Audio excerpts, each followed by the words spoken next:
Standing right next to St. Louis's City Hall is a building with a rich history, now just rotting away. Tonight, only News 4 is giving you an exclusive look inside that abandoned building as the fight continues over its future, one meant to better the city.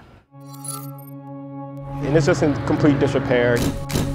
You could just tell that there's been absolutely zero care. Hassan Adilani has long had a vision. It's disheartening every day I drive by it and it's still in its current state. And it's just like, I can't believe that it looks like this when everything else around it seems to be doing well. A key in hand, Adilani gave us an exclusive tour inside.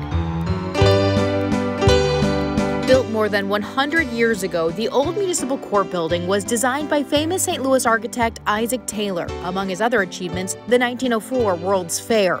This breathtaking center of justice opened its doors to St. Louisans for many decades, until leaders shuttered it in 2003, moving many offices to the old federal courthouse. This building standing empty ever since. This is the worst if I've ever seen it, but this is all because the roof hasn't been touched. Falling into disrepair. It's just kind of crumbling. Water damage, paint peeling off everywhere, the elevators and windows broken. There are environmental issues, lead paint, mold. And still many reminders of what it once was. Resplendent courtrooms renovated over the years. The cells that held detainees awaiting court hearings. Law books and ledgers left abandoned. Its grandeur isn't gone either. The giant columns, the handcrafted details from the ceiling to the floors. And would these be hotel rooms then, or would these be like meeting spaces? Meeting spaces, yeah. Adilani's with a group called Vertical Realty. For years, they've planned to turn this building into a hotel. Standard rooms and suites with a restaurant and entrance facing the Enterprise Center. It's way too beautiful to be this quiet, right? I think that it should be pumping with activity. I think that it should be producing, economic activity taxes, things like that can actually help the city do what it needs to do. More than 6 years ago, they won a bid for more than $2 million and even took control of the building. But then they hit a roadblock. We needed to have dedicated parking. Otherwise, the hotel brand and also the hotel lender did not want to participate.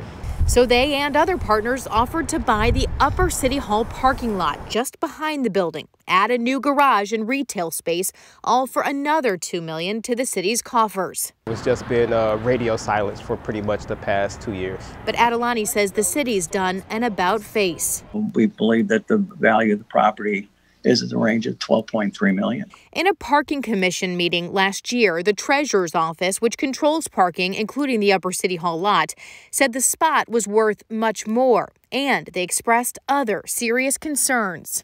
Based upon the delays, we're not sure if this is a viable project. News 4 has learned the building's now back in the city's hands after Vertical didn't hold up parts of the agreement. And it's got a lien on it. An architect now suing the city and Vertical, claiming they were never paid $150,000 for work done when the building belonged to Vertical. What would you say to somebody who might question, though, are you guys financially viable? Do you have the funds to actually make this deal happen? Yeah, absolutely. Otherwise, we wouldn't be pursuing it. Right? If we didn't have the funds to make it happen, why would we be pushing the city to sell us the parking lot? Why would we be pushing the city to provide us the necessary documents? Disagreeing with the treasurer's concerns and their dollar figures, Adilani is still hopeful they can get over the hurdles. We just didn't think that those concerns were valid. Comptroller Darlene Green certainly seems on board. In response to our inquiries, a spokesperson for the office wrote, quote, "The continued interest in redeveloping the municipal courts building as a boutique hotel is good news. Comptroller Green is hopeful that the redevelopment plan will move forward as we move past the pandemic.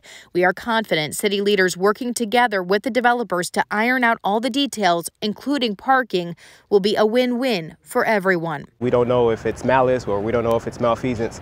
But without talking to the other side, it's just so difficult for us to try and pinpoint what's actually going on. Adilani says he, too, wants leaders to come together to breathe new life into this beautiful building, acknowledging they, too, have a lot to lose. We would consider anything at this point. I mean, we've gone so far down the rabbit hole on trying to develop this project, and to walk away now would just be, wouldn't make any sense financially.